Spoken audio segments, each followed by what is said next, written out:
Ah, bah tiens, justement, les voilà. Enfin. Allez-y, descendez, madame Siegfried. Écartez-vous. Écartez-vous. Eh, oh. Écartez-vous, s'il vous plaît.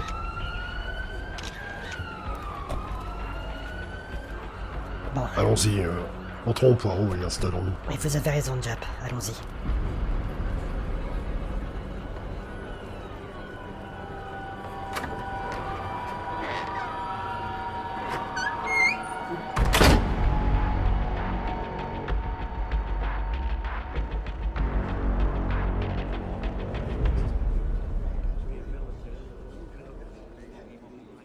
Monsieur, dame, s'il vous plaît.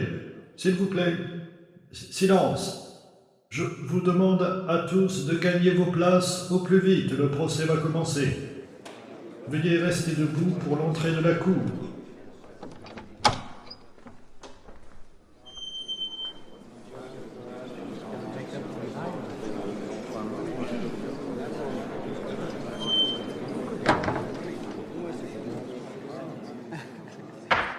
Asseyez-vous.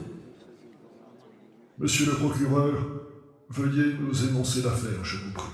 Bien, messieurs le juge. Alors, il s'agit de l'affaire 12-405 opposant l'accusé, Madame Frida Siegfried, à Monsieur Hercule Poirot, détective. Parfait. Faites entrer l'accusé.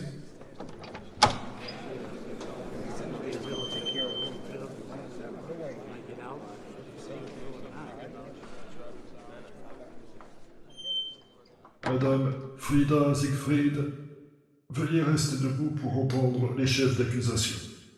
Madame Frida Siegfried, 54 ans, directrice au Neues Museum de Berlin depuis 2009, vous êtes accusée pour avoir commandité les meurtres de Heinrich Sterling, Hans Müller et l'inspecteur d'Interpol Schweizer. Vous êtes en plus accusée d'avoir commandité la tentative de meurtre sur la personne Arthur Hastings. Que plaide l'accusé? Non coupable. Silence, silence, s'il vous plaît. Merci. Maître, voulez-vous appeler un témoin? Oui, votre honneur. Je voudrais appeler Monsieur Hercule Poirot à la barre. Monsieur Poirot, la main droite, je vous prie. Jurez-vous de dire la vérité, toute la vérité et rien que la vérité? Je le jure. Parfait. Monsieur Hercule Poirot, ma cliente, Madame Siegfried, vous accuse, vous, ainsi que vos amis, à être entrés par effraction au Neues Museum et que vous avez volé le buste de Nefertiti. Silence, silence, l'Assemblée. Pas voler. Emprunter. Silence dans la salle, s'il vous plaît. S'il vous plaît. Bon, continuez, maître. Très bien, merci, monsieur le juge. L'emprunter, mais à quelle fin? J'ai été sollicité par feu Dr Hans Müller pour enquêter sur son authenticité et... Objection, votre honneur. Le témoin évite visiblement la question. Quoi? Retenu. Monsieur Poirot, contentez-vous de répondre simplement, s'il vous plaît. Pour le faire analyser. Et sur quoi porter ces analyses? Il y a un gros doute sur son authenticité. Cette analyse était malheureusement nécessaire. Ça justifiait le vol, d'après vous? Je me permets de rappeler à la Cour qu'il s'agissait d'un emprunt et non d'un vol. Très bien, admettons. Et que donnèrent les résultats? Les matériaux étaient des banques. Mais il se passe quoi ici? Je n'aime pas comment prennent la tournure des choses. C'est tout, votre honneur. J'ai terminé. Excusez-moi, si je peux me permettre, cet interrogatoire est tout à fait hors de sujet. Nous sommes ici pour juger cette femme qui a commandité des assassinats. Monsieur Poirot, insinuez-vous que je fais mal mon travail? Je vous demande de vous taire ou je vous condamne pour outrage à magistrat. Mais votre honneur, on essaie de détourner le procès, là. Nous avons des preuves accablantes impliquant Madame Frida Siegfried, qui ressemble plus trop à un accusé vu la tournure des choses. J'ai remis ces preuves au procureur général Karl Richter, il n'y a qu'à vérifier. Silence! Silence! Écoutez-moi bien, monsieur Poirot, vous n'êtes pas juge, à ce que je sais. Ça fait 2 fois que vous interrompez la cour. À la 3e, je me verrai dans l'obligation d'appliquer la sanction et de vous inculper pour vol. Taisez-vous, Poirot. Toutefois, par respect pour vous et pour votre réputation, je vais vous accorder votre chance. Maître Karl Richter. Pouvez-vous nous montrer les preuves que M. Poirot vous aurait fournies il y a de ça 10 jours, s'il vous plaît? Monsieur Poirot ne m'a rien donné du tout, votre honneur. Quoi? Est-ce une blague? Silence! Silence dans la salle, je la fais évacuer. Continuez, maître. J'affirme que Monsieur Poirot n'est jamais venu dans mon bureau et ne m'a jamais remis aucune preuve prouvant la culpabilité de l'accusé. Mais vous mentez, monsieur le juge. Cet homme ment sous serment. Silence! Silence! Taisez-vous! Je me vois dans l'obligation de passer outre le verdict des jurés pour cette affaire. Je la déclare sans suite pour absence de preuves. Madame Siegfried, vous êtes libre. Mais c'est du n'importe quoi. Arrêtez. Venez, Poirot. Oui, Hastings. Hastings. Mais... Où êtes-vous? Venez, Poirot. Hastings a disparu. C'est le soir du procès. Enfin, si on veut, car tout a pris un tournant dramatique pour nos amis. Visiblement, tout a été fait pour dissimuler la vérité. Madame Siegfried, acquittée, rentre tranquillement chez elle.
Bonsoir Frida. Qui est là? Quelqu'un que vous avez essayé d'éliminer. Vous étiez au procès. Vous avez entendu le verdict? C'était pas un verdict qui me convient. Et faire appel prendrait trop de temps. J'aime quand c'est rapide. Vous allez faire quoi? Vous ne pouvez rien contre moi. En vous attaquant à moi, vous aurez tout le pays sur le dos. Et pour vous et vos amis, ça risque d'être... pénible. D'où ma visite. Vous et moi. Et qu'allez-vous faire? Me tuer? C'est ça? Non, non, non, vous êtes détective, vous êtes contre l'idée de tuer quelqu'un. Erreur, Madame Siegfried, je ne suis pas détective. Je suis un ex-capitaine de l'armée et à ce titre, je n'ai pas peur de tuer. Mais je...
Nous aurons l'occasion d'en parler lors d'une prochaine émission.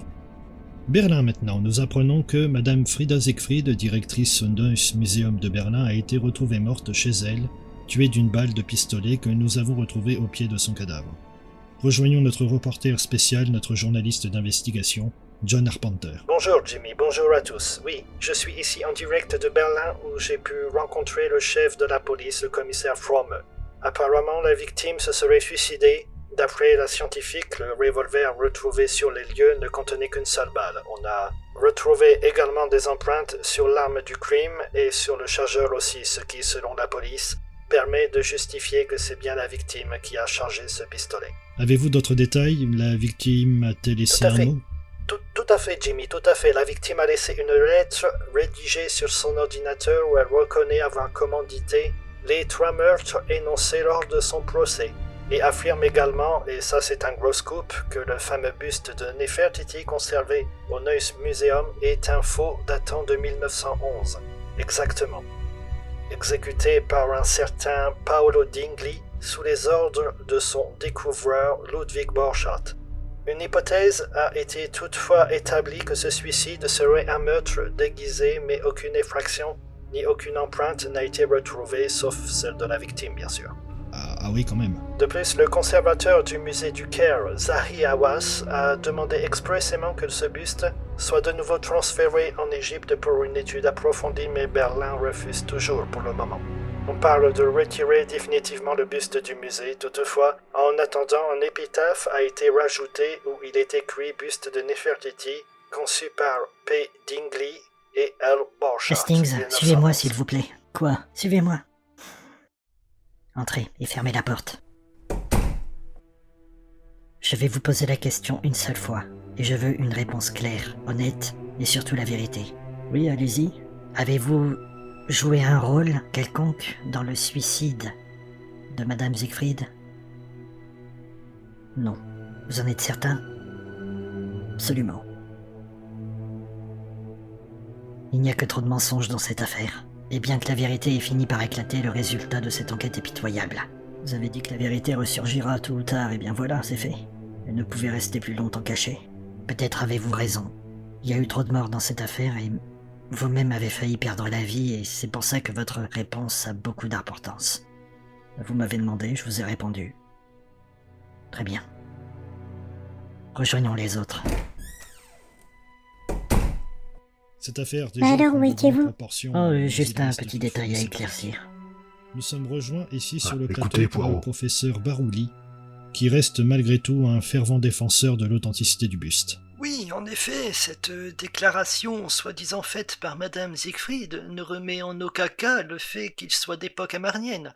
Pour moi, je pense que ce mot ne fait pas argument de valeur. Pourtant, c'était la conservatrice du musée et à ce titre, elle aurait pu avoir accès à certains documents. Que personne n'a retrouvé. L'affirmation comme quoi cette œuvre a été le fruit d'une collaboration entre Paolo Dingli et Borchardt n'est attestée par personne. En tout cas, mon cher professeur, vous êtes la preuve vivante que ce buste va encore, et pour longtemps, je crois, continuer à faire parler de lui. En tout cas, mes chers téléspectateurs, c'est ici que s'achèvent nos informations, comme vous l'avez constaté. Les avis restent et resteront bien partagés. Quant à moi, je vous souhaite à tous une bonne soirée et je vous dis à très bientôt. À la prochaine.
C'est bon.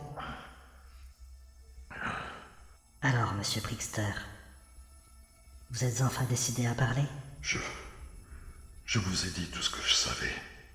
Cette seringue, dont le contenu a été fabriqué par Arthur Flageolet, contient des agents viraux qui n'auraient jamais dû tomber entre ses mains. Vous savez où, comment ou par qui il a eu ces échantillons? Je vous l'ai dit. Je n'en sais rien. Je n'en sais rien. Un laboratoire, un scientifique peu scrupuleux, J'en sais rien. Monsieur Flageolet avait un laboratoire dans son entreprise. C'est peut-être là que... Arrêtez de me prendre pour une débile. Nous avons fouillé son labo sans résultat. Nous n'avons pu avoir que cette seringue dont le contenu, heureusement pour nous, n'a pas été injecté. Alors je le répéterai une dernière fois. Vous savez où, comment ou par qui cet homme a pu trouver tous ces composants? Je vous ai dit tout ce que je savais et tout. Je n'en sais pas plus. Pitié. Très bien. Donc, si vous pensez nous avoir tout dit, nous n'avons plus de raison de continuer alors. Tuez-le. Quoi? Non. Non.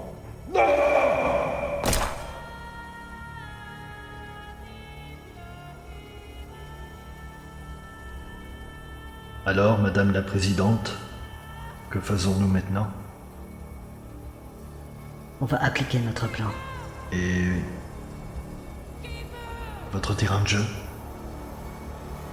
L'Afrique du Nord.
Have we become the forsaken?